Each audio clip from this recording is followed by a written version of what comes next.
Hi hello, ഞങ്ങളിന്ന് ഗുരുവായൂർ പോവുകയാണ്. തലേദിവസം രാത്രി എടുത്തൊരു തീരുമാനമായിരുന്നു. രാവിലെ 6 മണിക്ക് പോകണമെന്നാണ് വിചാരിച്ചത്. പക്ഷേ കുട്ടികളൊക്കെ റെഡിയാക്കി ഇറങ്ങുമ്പോഴേക്കും 7:30ആയി. ദേവൂട്ടി എപ്പോഴത്തേം പോലെ സീറ്റിൽ കിടക്കുകയാണ്. ഈ സമയം തെച്ചുകുട്ടി പേപ്പറിൽ ചിത്രം വരയ്ക്കുകയാണ്. അവൾക്ക് ഭയങ്കര ഇഷ്ടമാണ് ചിത്രം വരയ്ക്കുന്നത്. അവളൊരു ചിത്രം വരച്ചിട്ട് എനിക്ക് കാണിച്ചു തന്നു. അവളുടെ ആ സൗണ്ട് കേട്ടിട്ട് ദേവൂട്ടി എഴുന്നേറ്റ് തലപൊക്കി നോക്കുകയാണ്. ആളൊന്ന് ചെറുതായിട്ടൊന്ന് ഉറങ്ങി. പിന്നെ ചേച്ചിയുടെ സൗണ്ട് കേട്ട് ആൾ എഴുന്നേറ്റു.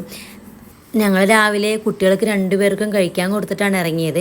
ഞങ്ങളങ്ങനെ ഗുരുവായൂർ എത്തിയിട്ടുണ്ട്. ഇന്ന് നല്ല തിരക്കുണ്ട് ഗുരുവായൂർ. ഒന്നാമത് ഞായറാഴ്ചയാണ്, പിന്നെ മണ്ഡലകാലമാണ്, പിന്നെ ഏകാദശിയൊക്കെ ആവാറായി. അതിൻ്റെയൊക്കെ നല്ല തിരക്കുണ്ടായിരുന്നു. ഞങ്ങൾ നേരെ ചോറൂണിന് കയറി. ദേവൂട്ടിക്ക് ഇത് 9ാം മാസമാണ്. ഞങ്ങൾ എന്തായാലും വന്നില്ലേ, എന്നാൽ പിന്നെ കുട്ടിക്ക് ചോറ് കൊടുക്കാമെന്ന് വിചാരിച്ചു. ചോറ് കൊടുക്കുന്നവിടെയും ഇതുപോലെ നല്ല തിരക്കുണ്ടായിരുന്നു. ഞങ്ങൾ ചോറൂണൊക്കെ കഴിഞ്ഞ് തൊഴുത് ഇറങ്ങിയിട്ടുണ്ട്. അമ്പലത്തിനുള്ളിൽ കയറിയപ്പോഴും ദേവൂട്ടി കരച്ചിലൊന്നും ഉണ്ടായിരുന്നില്ല.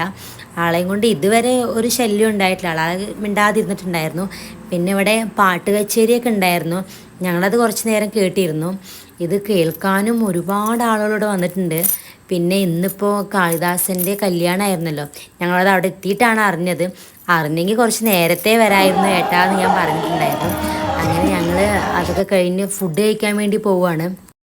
ഈ സമയം ദച്ചുവിന് ഭയങ്കര ക്ഷീണമായിട്ടുണ്ട്. ആൾ നേരത്തെ എഴുന്നേറ്റൊക്കെ അല്ലേ. ഇപ്പോൾ കുറച്ച് ദിവസമായിട്ട് സ്കൂളില്ലാത്തതുകൊണ്ട് ആൾ ലേറ്റായിട്ട് എണീക്കുന്നത്. ഇന്ന് കുറച്ച് നേരത്തെ എണീറ്റുണ്ടെങ്കിൽ ചെറിയൊരു ക്ഷീണമുണ്ട്. ഞങ്ങൾ ഫുഡ് കഴിക്കാൻ വേണ്ടിയിട്ട് ശ്രീകൃഷ്ണ എന്ന് പറഞ്ഞ ഹോട്ടലിലാണ് കയറിയത്. ദച്ചുവിൻ്റെ ക്ഷീണം കണ്ടിട്ട് ഒരു പഴംപൊരിയും ഒരു ബൂസ്റ്റൊക്കെ വാങ്ങിക്കൊടുത്തു. പക്ഷെ ആളൊന്നും കഴിച്ചില്ല. പിന്നെ എനിക്ക് മീൽസാണ് ഓർഡർ ചെയ്ത്. എൻ്റെ മീൽസിലുള്ള കറികളൊക്കെ വിളമ്പിയത് കണ്ടപ്പോൾ ദേവൂട്ടി അത് പിടിച്ചു വലിക്കാൻ വരണം പറഞ്ഞ് വാശി പിടിക്കുകയായിരുന്നു. അങ്ങനെ എൻ്റെ ഫുഡ് വന്നു. പിന്നെ ഏട്ടന് റോസ്റ്റാണ് ഓർഡർ ചെയ്തത്. ഞങ്ങൾ ഫുഡൊക്കെ കഴിച്ചതിന് 1-2 ഫോട്ടോസൊക്കെ എടുത്തു. പിന്നെ ദച്ചു പർച്ചേസിങ്ങിന് പോയിരിക്കണം. അവിടെ എന്തോ ഒരു ബൊമ്മ കണ്ടിട്ട് വാങ്ങണം പറഞ്ഞിട്ട്. ഈ സമയം ദേവൂട്ടി ഉറങ്ങി. ഈ സമയം ഞാനും ദച്ചും കൂടെ ദേവൂട്ടിക്ക് എന്തെങ്കിലും വാങ്ങാമെന്ന് പറഞ്ഞ് ഇറങ്ങിയിരിക്കുകയാണ്.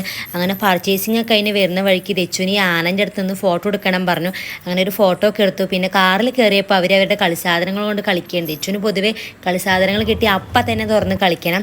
പിന്നെ വരുന്ന വഴിക്ക് ദച്ചുകുട്ടി പറയണ, അച്ഛൻ നമുക്ക് കടൽ കാണാൻ പോയി, എനിക്ക് കടൽ കാണാൻ ആഗ്രഹമൊക്കെ ഉണ്ട് എന്ന്. കടലിൽ പോവുക എന്താണെന്നൊന്നും അറിയില്ല.